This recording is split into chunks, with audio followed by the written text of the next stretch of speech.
আসসালামু আলাইকুম। সুপ্রিয় দর্শক, শুভেচ্ছা জানবেন। মার্কিন প্রেসিডেন্ট ডোনাল্ড ট্রাম্প বলেছিলেন তার ভাষায় শয়তানের সাম্রাজ্য গুড়িয়ে দিয়েছেন। অর্থাৎ ইরানকে তিনি গুড়িয়ে দিয়েছেন বলে দাবি করেছিলেন। তারপর তিনি দাবি করেছিলেন যে ইরানের প্রেসিডেন্ট আত্মসমর্পণ করেছেন। এরপর তিনি বলেছিলেন যে ইরানে কঠোর আঘাত করা হবে। এসব ঘটনার পরে ইরানের পরিস্থিতি কি? সেখানে কি পরিমাণ কঠোর আঘাত করা হলো? ইরান জবাবে কি করছে এবং কি ধরনের সংকট তৈরি হচ্ছে? যুদ্ধের নবম দিনে এসে কি ঘটছে সেখানে চলুন জানি। আমি আরওয়ার সাদি আপনাদের সঙ্গে আছি। যারা নতুন এসেছেন আলোচনা যদি ভালো লাগে তাহলে সাবস্ক্রাইব করে চ্যানেলের সঙ্গে থাকবেন। যারা আগেই চ্যানেলটি সাবস্ক্রাইব করেছেন তাদেরকে জানাচ্ছি অফুরন্ত ধন্যবাদ। সুপ্রিয় দর্শক, ইরানের তেহরান শহরে ৫টি তেল স্থাপনাকে কেন্দ্র করে হামলা করেছে ইসরায়েল এবং যুক্তরাষ্ট্র। অর্থাৎ তাদের টার্গেট হলো ৫টি তেল স্থাপনা। তার মধ্যে একটি রয়েছে তেলের রিফাইনারি, বাকিগুলো তেলের ডিপো বা গুদাম বা তেল মজুত করে রাখার জায়গাগুলো। তেহরান শহরে এই তেলের রিফাইনারিতে যখন আঘাত করা হয় তখন আকাশে আগুনের লেলিহান শিখা ছড়িয়ে পড়ে। যদিও ইরানের কর্তৃপক্ষ বলছে যে তারা দ্রুতই এই আগুন নিভিয়ে ফেলেছে, কিন্তু এই হামলার যে ফলাফল বা প্রভাব, যে ক্ষতি, সেটা খুব দ্রুতই ইরান মিটিয়ে ফেলতে পারবে এমনটি ভাবা যাচ্ছে না। কেন? কারণ হলো যে এই তেল শোধনাগার থেকে ইরানের বেশ কয়েকটি প্রদেশে তেলের সরবরাহ করা হয়। বিশেষ করে যুদ্ধের এই সময়টিতে এসে জ্বালানি নিরাপত্তা নিশ্চিত রাখা একটা বড় চ্যালেঞ্জ এবং একটা বড় বিষয়ও বটে। এবং এই রিফাইনারি থেকে সেই কাজটি করা হতো। সুতরাং দেখা যাচ্ছে যে ইরানে যারা বসবাস করছে তাদের জীবন ধারণ আরেকটু কঠিন করে ফেলার একটা চেষ্টার অংশ হিসাবে এই হামলাটা হয়ে থাকতে পারে বলে এখন বিশ্লেষকরা বলছেন। এখন এই যে যুদ্ধগুলো হচ্ছে, এখন দুটো যুদ্ধ, এই দুটো যুদ্ধের মধ্যে জ্বালানি তেল একটা গুরুত্বপূর্ণ জায়গা দখল করে আছে। আপনারা নিশ্চয়ই বুঝতে পেরেছেন আমি অপর যুদ্ধ বলতে রাশিয়া ইউক্রেন যুদ্ধের কথা বলছি, যেখানে ইউক্রেনের টার্গেট হলো রাশিয়ার তেল শোধনাগারগুলোকে গুড়িয়ে দেয়া। রাশিয়ার টার্গেট হলো ইউক্রেনের বিদ্যুৎ সরবরাহ ব্যবস্থাকে ভেঙে দেয়া। কেন? ইউক্রেন মনে করে যে তেল বিক্রি করে বা গ্যাস বিক্রি করে, অর্থাৎ জ্বালানি বিক্রি করে রাশিয়া যুদ্ধ করার টাকা সংগ্রহ করে। সুতরাং এর উৎপাদন প্রক্রিয়া বন্ধ করা এবং বিক্রি বন্ধ করার জন্য যুক্তরাষ্ট্র নিষেধাজ্ঞা আরোপ করেছে। এটি হলো এই জ্বালানি ঘিরে একটা ব্যবস্থা।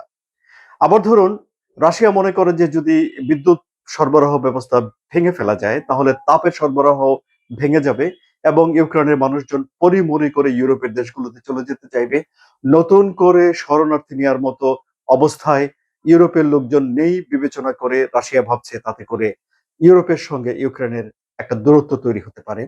আবার এখন আমরা এসে এখানে দেখলাম যে ইরানের সঙ্গে যে যুদ্ধ হচ্ছে, সে আক্রমণ হচ্ছে, যদিও এখানে বলা হয়েছিল যে ইরানের আহ, পারমাণবিক সক্ষমতা, তাদের ব্যালিস্টিক মিসাইল সক্ষমতা, তাদের সামরিক সক্ষমতা ধ্বংস করে দিতে চায় যুক্তরাষ্ট্র এবং ইসরায়েল, কিন্তু আমরা দেখছি যে এখন আক্রমণের কেন্দ্রে চলে এসেছে এই তেল।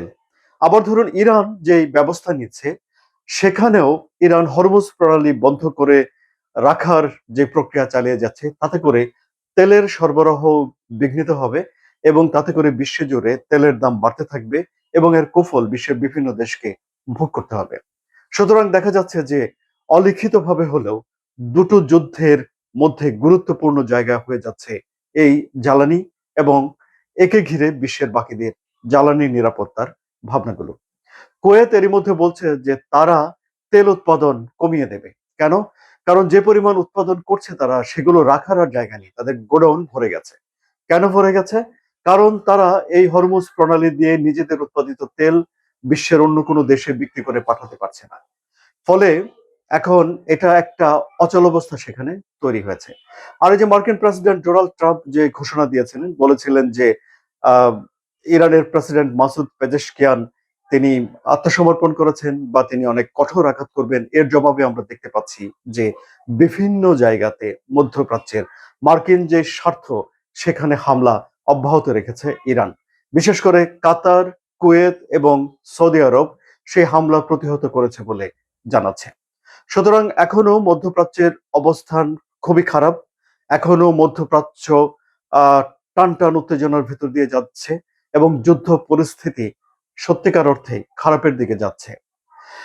কেন বলছি খারাপের দিকে যাচ্ছে? কারণ ইরানের যে ইসলামী বিপ্লবী রক্ষী বাহিনীর প্রধান রয়েছেন তিনি বলেছেন যে এই যুদ্ধটা 6 মাস চালিয়ে যাওয়ার মতো গোলাবারুদের মজুদ, ক্ষেপণাস্ত্রের মজুদ তাদের কাছে রয়েছে।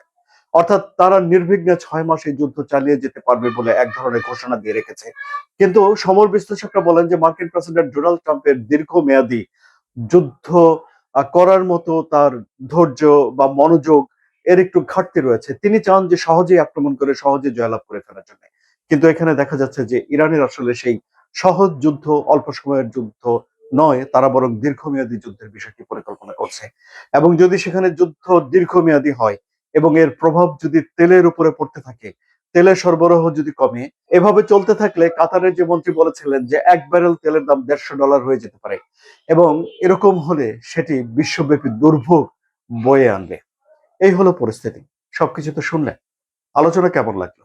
যদি ভালো লাগে তাহলে সাবস্ক্রাইব করে চ্যানেলের সঙ্গে থাকুন। ধন্যবাদ সবাইকে।